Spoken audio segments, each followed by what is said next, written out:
Magandang umaga sa ating mga kapatid. Sa umagang ito, ang ating pang-umagang debosyon ay nasa Aklat ng Pangalawang Hari, Kabanata 10. Narito si Pastor Jason upang magbahagi sa atin ng salita ng Panginoon. At binigyan natin ito ng pamagat na sino ba talaga ang nagmamahal o nagpapahalaga sa bahay ng Panginoon. Tayo ay nasa kaguluhan, ang ating sitwasyon ay mahirap at nahihirapan tayo. Gusto nating kumawala, ngunit gumawa ng isang bagay upang makatakas, ngunit hindi natin nagagawa. Ngunit nagtatanong ang Panginoon, sino ba ang may pagpapahalaga sa mga bagay sa aking tahanan? Sa Jerusalem, sa kapanahonang ito,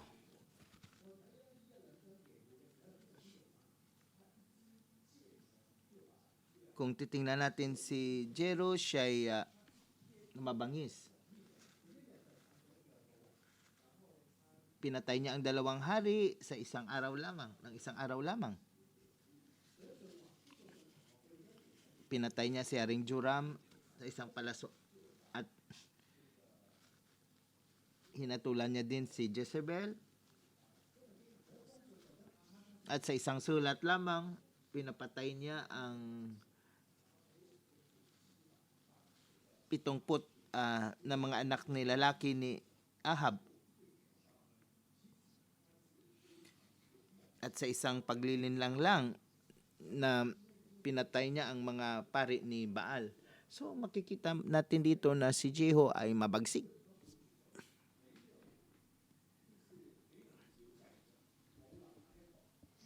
At makikita natin na ang kanyang ginawa ay nasa extreme at walang isang natira.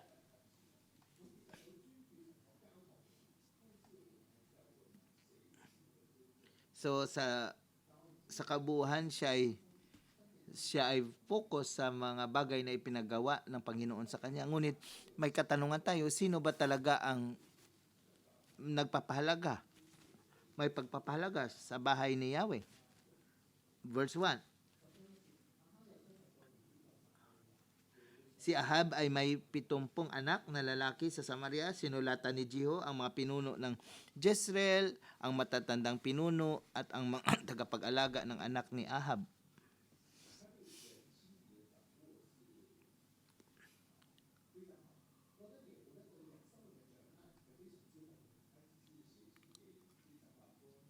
So dito magbabasa natin na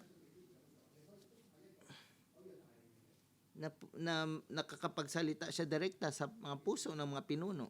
At sinulatan niya dito ang mga matatandang pinuno na pwede kayong pumili ng isang hari. At dito nagpadala siya ng sulat upang sila'y i-threaten. 2 hari ang napatay sa isang araw lamang.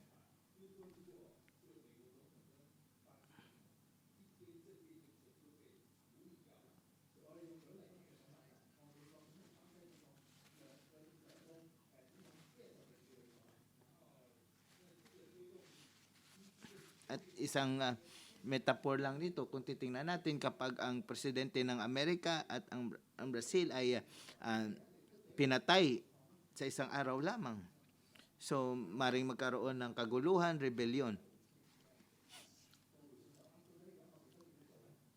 So ano ang ating gagawin? O anong magiging tugon ng tao?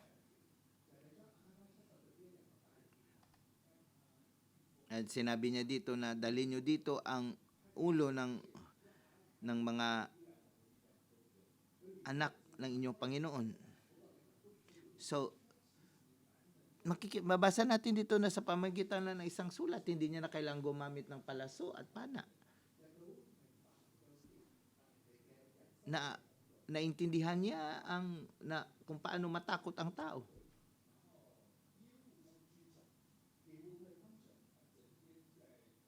So si Jero ay isang kapitan, isang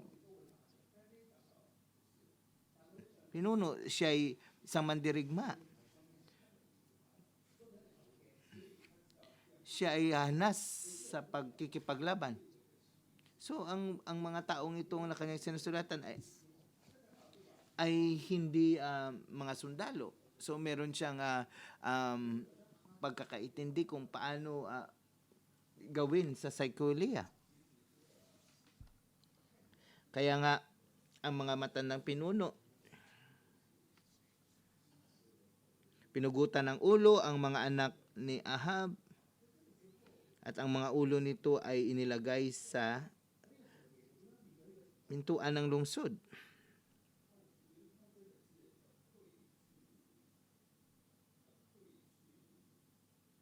Ngunit paano tingnan ni Jero ang mga bagay na ito?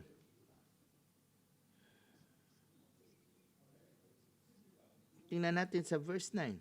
Kinaumagahan, lumabas siya sa palasyo at sinabi sa mga tao, kayo ang humatol. Ako ang pumatay sa aking Panginoon. Sino naman ang mga pumatay sa mga ito?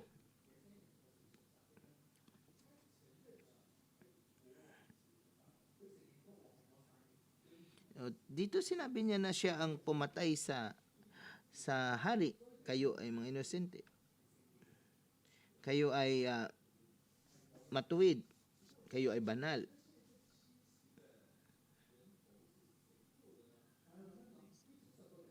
Ngunit sino ang pumatay sa 7 na mga anak ni Ahab? Hindi ako. Ngunit sa makatuwid siya yon. Dahil siya sumulat siya sa mga matandang pinuno at ginawa ng mga matandang pinuno na pugutan ng ulo ang mga anak ni Ahab. Ngunit sinabi ni Jero dito na ako ang pumatay sa hari. Ngunit itong mga tao na ito, sino ang pumatay sa mga ito? At dito sinabi niya na ito ang bagay sa kanila. At kayo ay inosente. Ngunit ang emphasis niya dito sa pagkakasabi niya ay nasa verse 10. Natupad ngayon ang lahat ng sinabi ni Yahweh tungkol kay Ahab sa pamamagitan ni Propeta Elias.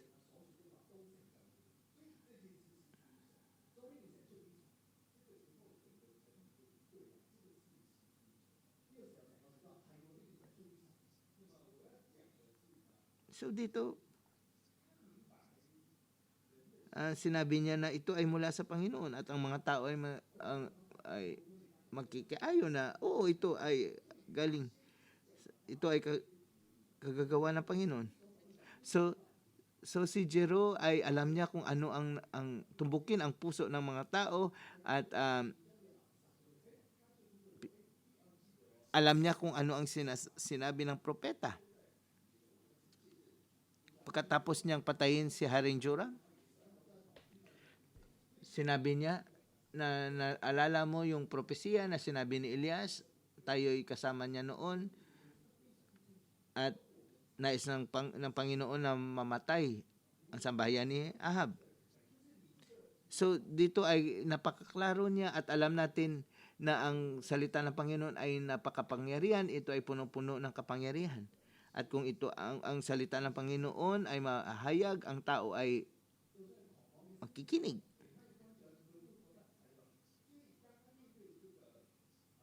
Kahit ang pinaka-aruganting mga propeta at mga sundalo ay iniisip nila na, tama ito ang salita ng Panginoon. So nung pumasok sila doon sa lungsod at sinabi ni Jehu na ang lahat ng pangyayarin ito ay dahil sa sinabi ni Yahweh. So ang lahat ay sumang-ayon.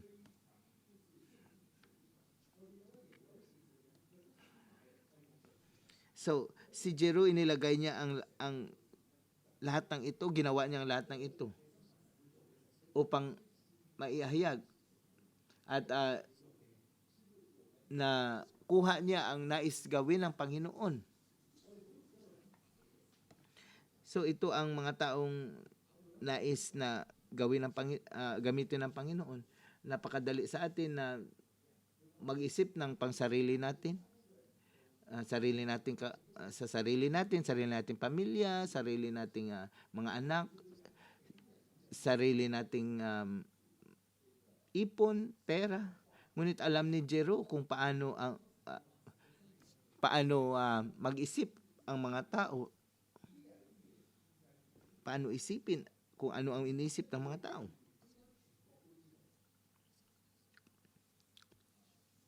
So ang propesiya ni Elias na alam ng buong bansa.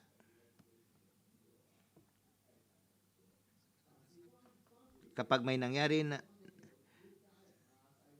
ganito at sinabi mo at pinag-usapan sa iyong pamilya,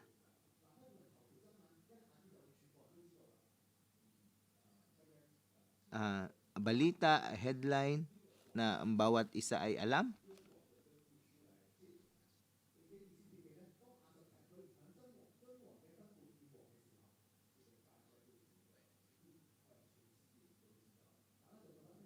naalala ko yung si Reyna Basti nung hindi niya sinunod ang hari. At ang mga tao ay alam sa buong kaharian kung anong nangyari. Gusto ng mga tao na pag-usapan ang mga pangyayari. So, nung si Elias ay nagbigay ng propesiya patungkol kay Ahab na pinatay mo si Nabot at kinuha mo ang kanyang lupa, ang kanyang ubasan. So, hindi ito na sinabi ng sekreto, ngunit sinabi ni Elias sa harapan ni Haring Ahab at may mga tao na naroon. At ang mga taong ito ay pinag-usapan nila, naging mainit na balita ito. At maaring nakalimutan na nila sa pagdaan ng mga taon. Ngunit itong taong ito, si Jero, naalala niya, makaraan ng 20 taon. Inilagay niya sa puso niya ang sinabi ni Elias. So inilagay niya sa kanyang puso ang sinabi ng salita ng Panginoon. So sa puntong ito dapat nating aralin ang buhay ni Jero. At dito inaffirm ng Panginoon ang kanyang pagtupad sa salita ng Panginoon. So pinatay niya ang 70 anak ni Ahab. At dito nakasalubong niya din ang mga kamag-anak ni Asahia. At ito'y pinapatay niya. Tingnan natin sa verse 11.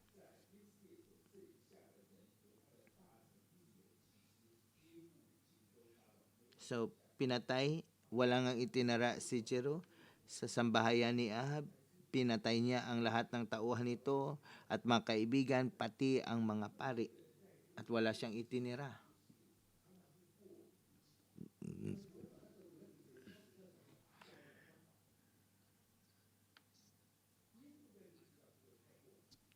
Sa maraming panahon, lagi nating namimiss ang marka. Minsan sobra, minsan kulang. Ngunit dito sa puntong ito, si Jero ay sumobra.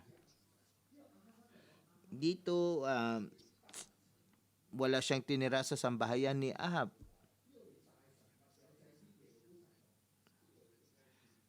Ngunit sinabi dito na pinatay niya ang lahat ng mga tauhan nito, mga kaibigan, pati ang mga pari. So, pinatay niya ang lahat ng sino man na may konektado kay Haring Ahab. At ngunit ito ay sobra na, hindi na ito sinabi ng Panginoon.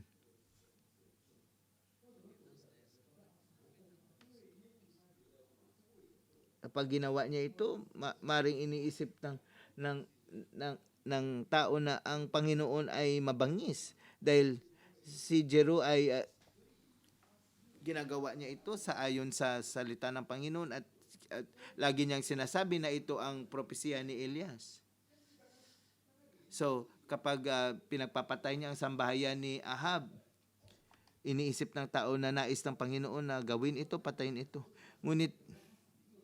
Ngunit pinatay niya ang mga kaibigan, pati ang mga pari, ang mga tauhan. At maring isipin ng mga tao, nais pa rin patayin ng Panginoon ang mga taong ito. Ngunit ito'y sobra na. Sumobra na siya. So, itong mga bagay na ito sinabi ng Panginoon sa aklat ng Hosea na kanyang hatulan ang mga gawaing ito.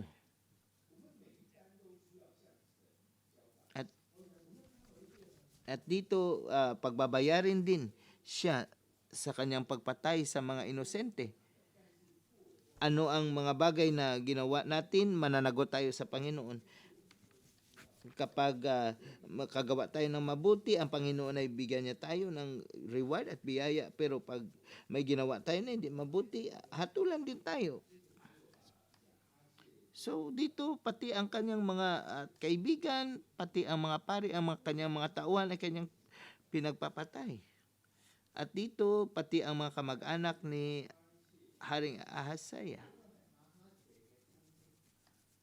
So itong mga kamag-anak ni Haring Ahazayas.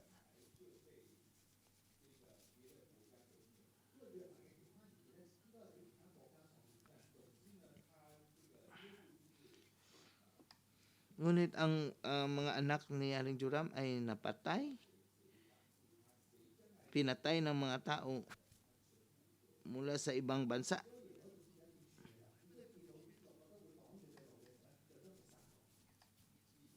So, sino mang taong tututol sa kanyang magiging balakid sa kanya, pinatay niya. Verse 17, pagdating sa Samaria, pinatay niya lahat ang natitira pang kamag-anak ni Ahab. Wala siyang itinang buhay katulad ng sinabi ni Yahweh kay Elias. Ito ang nais ng Panginoon na gawin niya sa verse 18.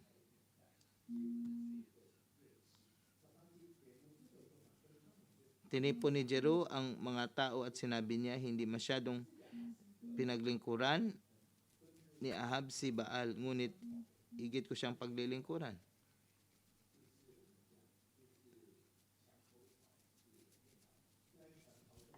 Si Ahab ay isang compartmentalized na tao.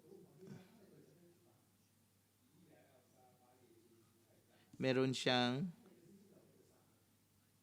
kapag ang mga tao ay nagsumasamba sa kay Baal, siya ay sumasamba rin. Kung ang kanyang asawa ay sasamba kay Baal, siya ay sasamba rin. Ngunit may mga propeta din siya ng Panginoon. So dito makikita natin na dalawang klase ng muka. Si Haring Ahab.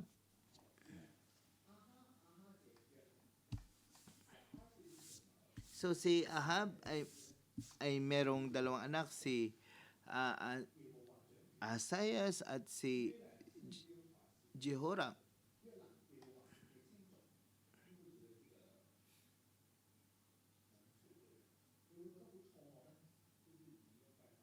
Ang ibig sabihin ng Joram ay ang Panginoon ay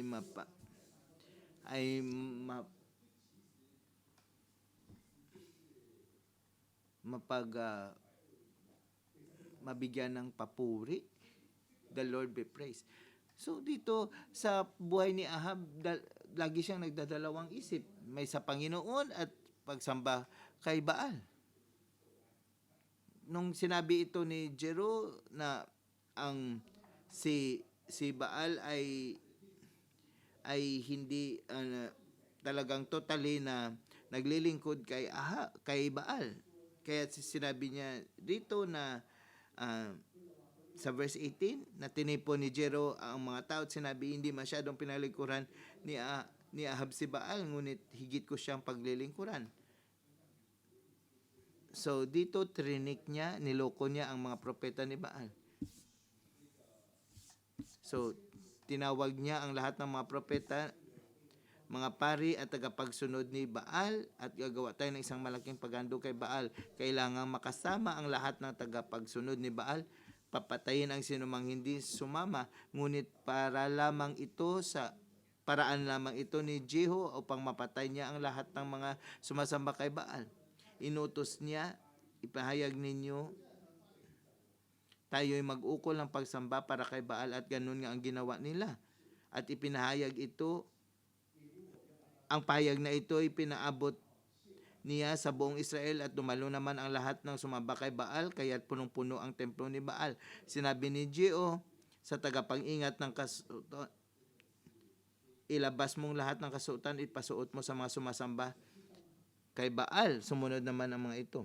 Sa verse 24, pumasok sila upang ialay ang handog na susunugin. Si Jehu ang naglagay ng 80 tauhan sa labas ng templo.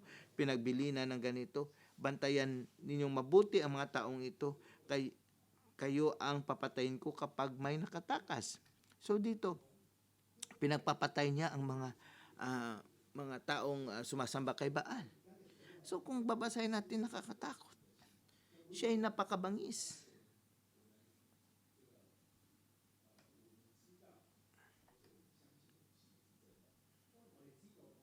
So, dito sa kanila ay maraming mga tao na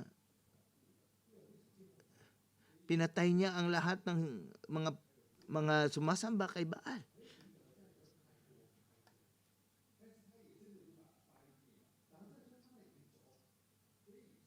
At dito talagang winasak niya ang pagsamba kay Baal. So tingnan natin ang mga nangyayari dito sa bawat anggulo.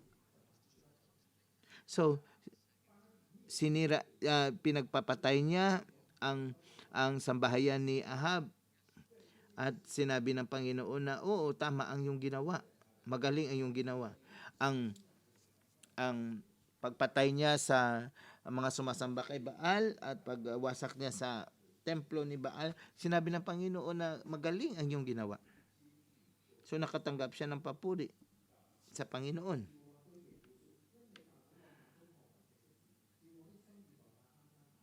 Sinabi ni Yahweh kay Jero, verse 30, dahil sa paglilipol mo sa sambahayan ni Ahab, na siya kung nais mangyari sa sambahayan mo, magmumula ang hari ng Israel hanggang sa ika-4 na sanlilahi. So dito, ang tanong, paano tayo tumugon sa Panginoon? Sa harap ng Panginoon, si Elias ay hinatulan ang sambahayan ni Ahab. Ngunit si Ahab ay nagpakumbaba at sinabi ng Panginoon, sige, hindi ko gagawin ito habang ikaw ay nabubuhay. Ngunit pagkatapos mong mamatay, mangyayari ito. So, ano ang dapat natin sanang gagawin?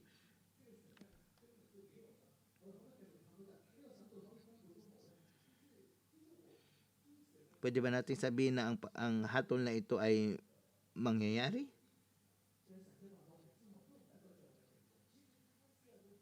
So, kapag ang salita ng Panginoon ay dumating, hindi ito ang final na desisyon. Sa maraming beses nais ng Panginoon magkaroon ng interaction sa atin at malaman kung ano ang ating magiging tugon. At dito sinabi ng Panginoon, magaling ang iyong ginawa. Kaya't sinabi niya dito na hayaan ko na ang iyong sanlilahi ay maupo sa trono hanggang sa ika-4 na henerasyon. At sa puntong ito, magtatanong tayo, bakit hanggang sa ika-4 lang na henerasyon?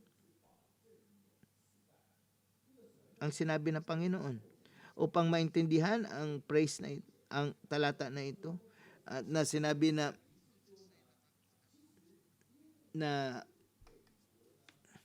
hanggang sa ika-4 na salinlahi, magmumula sa kanya ang hari ng Israel. So si Jero ang pinakahabang naupo sa trono ng Israel. Siya ay naupo ng 28 taon. Ang kanyang buong dynasty ay tumagal ng halos 90 years.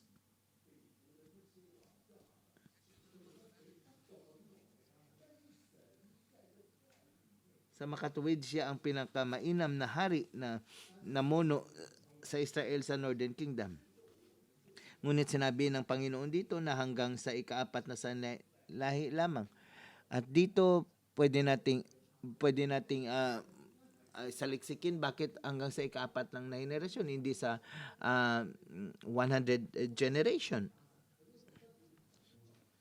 So, dahil sa hindi natin naintindihan kung paano tayo magkaroon ng interaction sa Panginoon. Si Jero, naintindihan niya kung ano ang puso ng Panginoon, kung ano ang nais gawin ng Panginoon, at naintindihan niya din ang puso ng tao, kung ano ang nasa puso ng tao. Ngunit sa kanyang paniniwala, in terms ng kanyang paniniwala, hindi siya nagkaroon ng malalim na relasyon or interaction sa Panginoon. Verse 30 to 31, ngunit si Jehu ay hindi nagpatuloy sa pagsunod sa kautusan ni Yahweh, ang Diyos ng Israel. Tinularan niya ang kasamaang gawa ni Jeroboam na nagatid sa Israel sa pagkakasala. So, hindi siya nagpatuloy sa pagsunod sa kautusan ni Yahweh.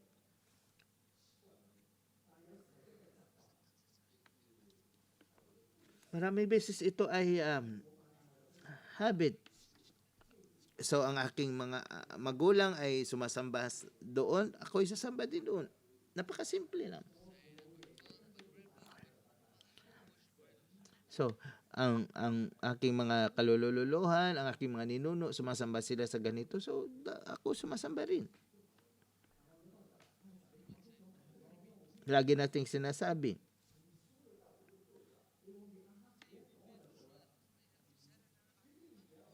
na nais mong wasakin ko ang sambahayan ni Ahab, sige.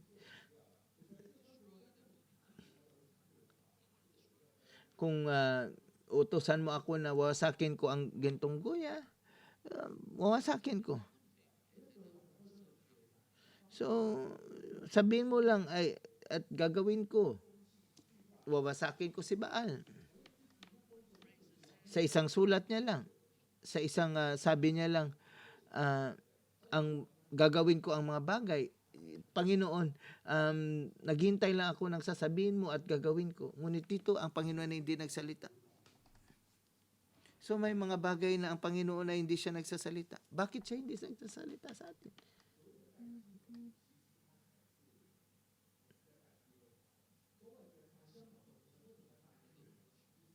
So dito ang pagsamba sa gintong guya, ang mga tao ay sumasamba pa rin sa Panginoon. So lahahati. So parang ito isang deceptive act. Sinabi ng Panginoon na hindi kayo maaaring gumawa ng anumang imahe o pangsambahin. Ngunit dito sinasabi niya na sumasamba siya sa kay Yahweh. Maring sinasabi niya dito na kasi sumasamba ako kasi ang aking mga ninuno ay sumasamba nito. Ngunit hindi niya talaga naintindihan ang salita ng Panginoon, na sinabi ng Panginoon na hindi ka sasamba sa anumang imahe. So makikita natin dito ang nature ng kanyang pananampalataya. Sinasabi niya na siya ay sumasamba sa Panginoon, ngunit hindi niya alam ang 10 utos, or alam niya ang 10 utos, ngunit hindi niya ginawa. So ito ang totoong state, ang totoong kalagayan ng buhay ni Jehu. Kaya nga hindi sinabi ng Panginoon sa kay Jehu na wasakin mo yung gintong guya.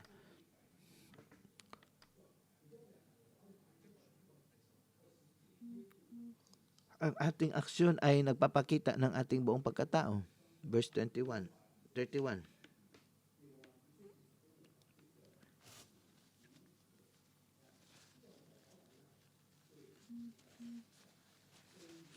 Ngunit si Jehu ay hindi nagpatuloy sa pagsunod sa kautusan ni Yahweh.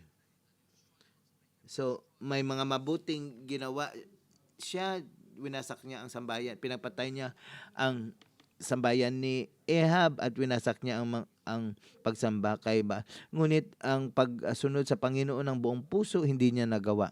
So ito ang naging buhay ni Jehu. Ginawa niya ang mga bagay na nais ng Panginoon sa kanya. Ngunit nasobrahan sa mga bagay na hindi dapat niya ginawa. Ngunit ginawa niya ang mga bagay na nais ng Panginoon sa pangalan ng Panginoon, ngunit ginawa niya rin ang sobra ang mga bagay sa pangalan ng Panginoon. Kaya nga binigyan siya ng Panginoon ng 19 years sa kanang dinastiya upang isipin niya ito. Ngunit ang naging huli sa kahulihan, hindi niya nagawa. Verse 33.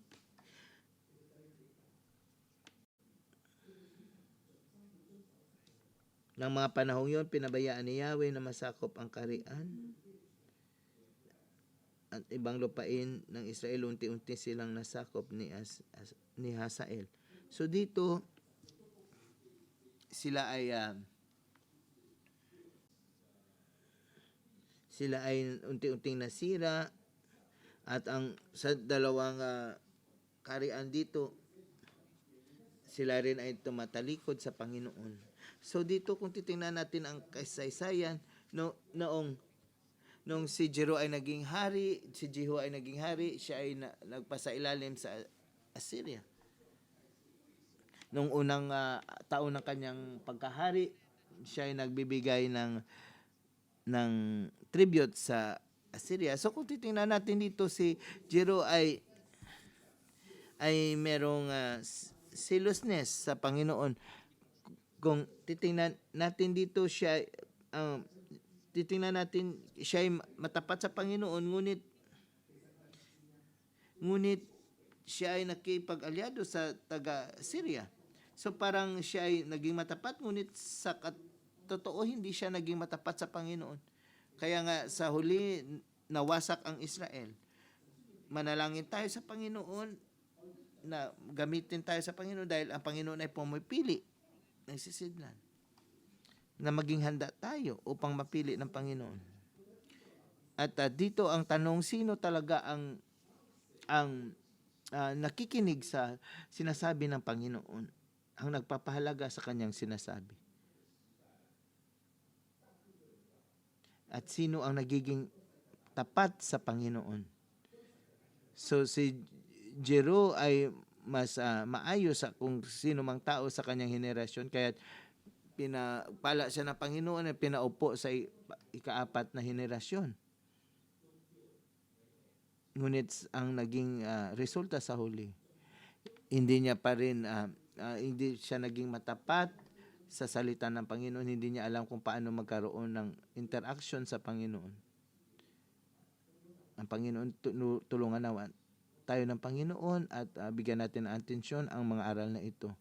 At sundin natin siya ng buong puso. Mula ngayon, mapupuno tayo ng pag-asa at sumunod sa Panginoon. Dito tayo nagtatapos sa umagang ito. Maraming salamat sa ating pagkikinig.